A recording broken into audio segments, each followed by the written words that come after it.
नमस्कार मेरे प्यारे बच्चों, नमस्कार। ये एक रोड है, सीधी सी रोड है और यहाँ आकर ये रोड थोड़ी सी घूम रही है, सर्कुलर बन रही है। ये हॉरिजॉन्टल रोड है, वहां पे सर्कुलर रोड है। क्षैतिज रोड पर एक कार जा रही है। कार जा रही है। कौन जा रहा भैया? एक कार जा रही है और इस कार का जो वजन है वो 1500 किलोग्राम का है। कितना है? 1500। इसका मास जो है वो 1500 किलोग्राम का है। इस करवा का जो मास है वो 1500 किलोग्राम है और इसकी जो वेलोसिटी है वो 12.5 मीटर पर सेकंड है।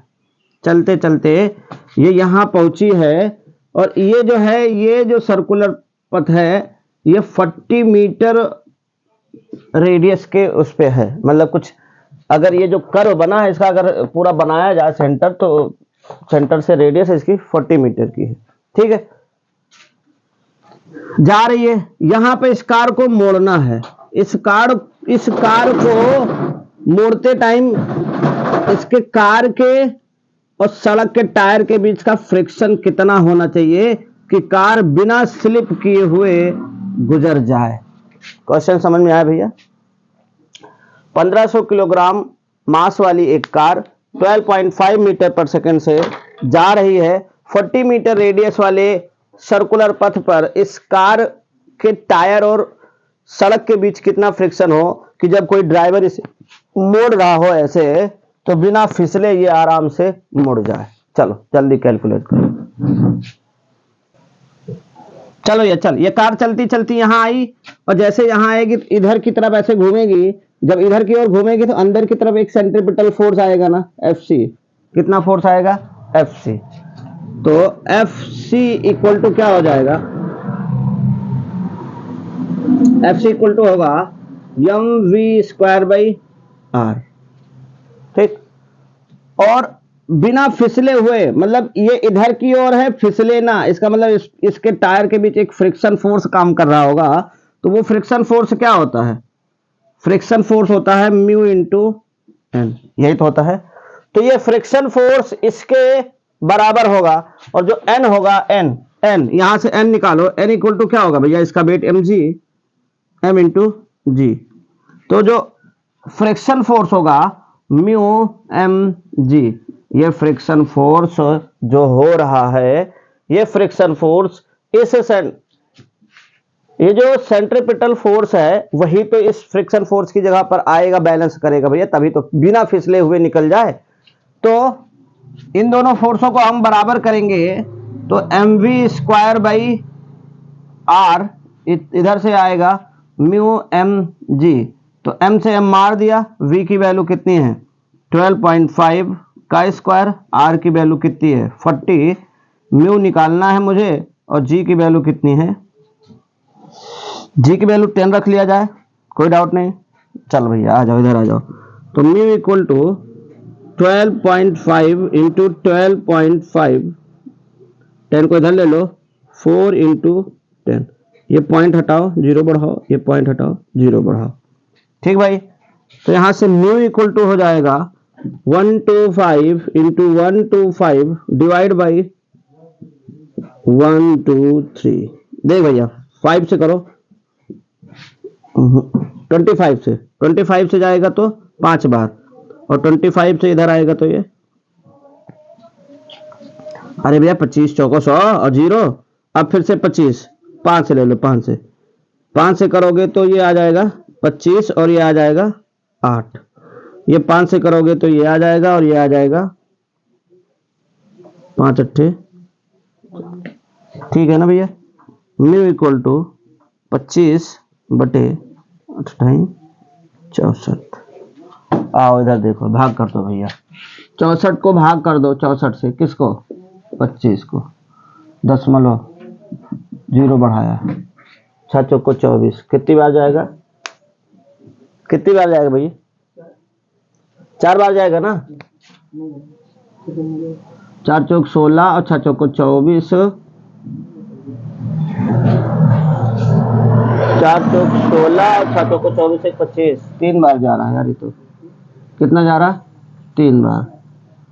4 3 12 और 4 3 18 1 19। 3 बार रख लो है। कितनी बार? 3 बार। ठीक, इसकी यूनिट तो होती नहीं कोई और जाएगा, इतना रहने दो, नोट करो।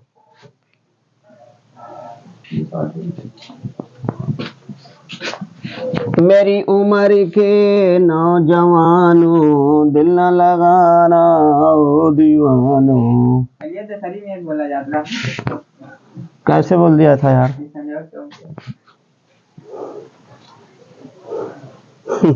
खो गया यार ये तो है। चलो भैया, एक बंदा है कोई यहाँ पे खड़ा हुआ है, या एक ऐसे वो है,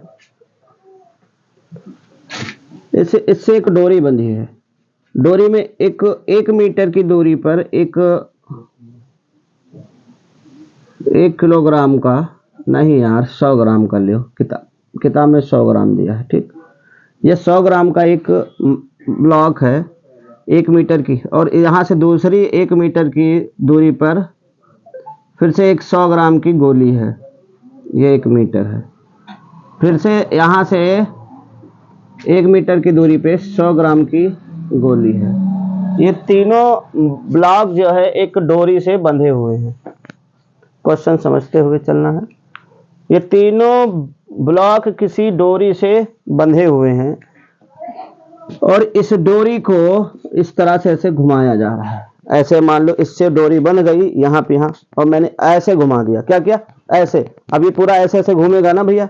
जब घूमेगा तो इसमें तनाव आएगा, इन डोरियों में तनाव आएगा। जो तनाव आएगा वही, और ये जो घुमाया गया है ओमेगा बराबर मान लेते हैं 3 रेडियन पर सेकंड से घुमाया गया। कितने से घुमाया गया भैया? 3 रेडियन पर सेकंड से घुमाया गया है। तो आपको प्रत्येक डोरी में टेंशन बताना है। Tension in every string, tension in every डोरी। चलिए शुरू करिए, चलिए शुरू करते हैं। चलो या देख, ये ऐसे मान लो बांध रखा है, यहाँ से ऐसे मैं घुमा रहा हूं, तो जब मैं घुमाऊंगा तो इस डोरी में अंदर की तरफ एक टेंशन आएगा कि नहीं आएगा? मतलब यहां से अगर देखूंगा तो इधर टेंशन रहेगा, यहां से देखूंगा तो इधर टेंशन रहेगा, यहां से देखूंगा तो इधर टेंशन, इधर देखूंगा तो इधर टेंशन, यहां से देखूंगा तो इधर टेंशन, यहां से देखूंगा तो इधर टेंशन। कहने का मतलब इन डोरियों में टेंशन आएगा। और भैया हम लोगों ने क्या बात करो है कि कोई सेंट्रीपिटल फोर्स, कोई नया फोर्स नहीं होता है। वहां पे जो पैदा हुआ रहता है वही जो है उसका काम कर देगा, गरीब का जो है भला कर देगा। तो डोरी अलग अलग है, इसमें टेंशन T हो गया तो इसमें टेंशन T1 हो जाएगा और इसमें टेंशन T2 हो जाएगा। भैया डोरी अलग अलग तो टेंशन भी अलग अलग। कोई डाउट तो नहीं? यहां तक हम लोगों ने पढ़ रखो है ना पहले ये सारी बातें। अब दूसरी बात ये भी पढ़ी है हमने, नहीं क्लियर है तो सीखो। अगर ओमेगा वेलोसिटी से पूरा घूम रहा है तो इसकी भी वेलोसिटी ओमेगा होगी, इसकी भी वेलोसिटी ओमेगा होगी, इसकी भी वेलोसिटी ओमेगा होगी। सर्कुलर वेलोसिटी करते हुए प्रत्येक कण की जो एंगुलर वेलोसिटी अगर ओमेगा है तो हर एक कण की एंगुलर वेलोसिटी ओमेगा होगी, चाहे वो एकदम सेंटर के पास हो चाहे सेंटर से दूर हो।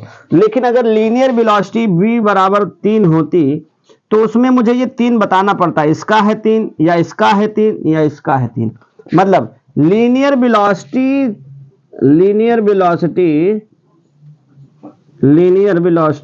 बदलती रहेगी, बदल जाएगी। इसके लिए हर एक के लिए लीनियर वेलोसिटी बदल जाएगी, लेकिन एंगुलर वेलोसिटी जो है वो कभी नहीं बदलेगी, जितनी है उतनी ही रहेगी।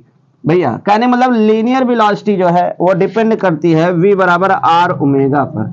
रेडियस ज्यादा बड़ा होता इसके लिए अलग लीनियर वेलोसिटी होती है और इसके लिए अलग लीनियर वेलोसिटी होती है। ठीक है ना? ठीक है ना? लेकिन मुझे लीनियर वेलोसिटी दी नहीं है, एंगुलर वेलोसिटी दी है, जो बदलेगी नहीं। तो देखो भैया यहां पे जो T2 है ना, ये टेंशन T, इस पॉइंट के लिए देखो तो ये ऐसे चलेगा तो यहां पे एक टेंशन लग रहा है T2, एक टेंशन लग रहा है T2। ये टेंशन जो है वर्क करेगा, वर्क्स एज सेंट्रीपिटल फोर्स। ये सेंट्रीपिटल फोर्स जैसा काम करेगा ना भैया, यही तो सेंट्रीपिटल बन जाएगा। तो T2 बराबर क्या हो जाएगा? mv² by r। अब वेलोसिटी v दिया नहीं है तो v बराबर आर ओमेगा रख लो, t2 बराबर m v r omega r square omega square. भैया आर ओमेगा स्क्वायर का रखते हो तो यही आते हैं ना, और आर, तो आर से आर मार दो, ठीक। तो T2 बराबर कितना आ जाता है, एम आर ओमेगा स्क्वायर। ध्यान से देखेंगे, एक एक एक, यहां के लिए रेडियस कितना हो जाएगा 3 मीटर। रेडियस कितना हो गया, मास कितना है 100 ग्राम है, इसे किलोग्राम में बदलोगे तो क्या होगा भैया 100 बटा 1000 बोले तो 0.1 किलोग्राम मास। डन ना भाऊ। तो मास रख लिया 0.1, आर है 3, ओमेगा भी है 3 का स्क्वायर, ठीक चल रहा है। 3 त्रिक का 9, त्रिक 27, 27 को 0.1 से गुणा करोगे तो कितना आएगा, T2 बराबर 2.7 न्यूटन। ये आ गया T2। तो T2 अगर यहां पर है 2.7 न्यूटन तो यहां पर भी तो होगा 2.7 न्यूटन। अब मैं यहां पे आ गया, यहां पे मैं देख रहा हूं T1, जो T1 है, T1 क्या करेगा, ए भैया इसकी जगह पर जो नेट फोर्स होगा, यहां पर जो नेट फोर्स होगा वही तो इसे सेंट्रीपिटल फोर्स देगा। तो T1 इधर है और T2 उधर है, तो T1 माइनस T2 बराबर ही तो सेंट्रीपिटल फोर्स होगा। कि T1 इधर कितना लग रहा है भाई, मान लो 5 इधर लग रहा है और 10 इधर लग रहा है, तो 10 से 5 माइनस करोगे जो बचेगा वही तो इसे सेंट्रीपिटल फोर्स देगा, ठीक है ना भैया। तो T1 मुझे निकालना है और T2 की तो वैल्यू मैंने फाइंड कर ही ली है 2.7, और FC की जगह पे मैं लिखूंगा M R omega square. T1 मुझे निकालना है 2.7 है, यम की वैल्यू 0.1 है क्योंकि सब 100 ग्राम के हैं।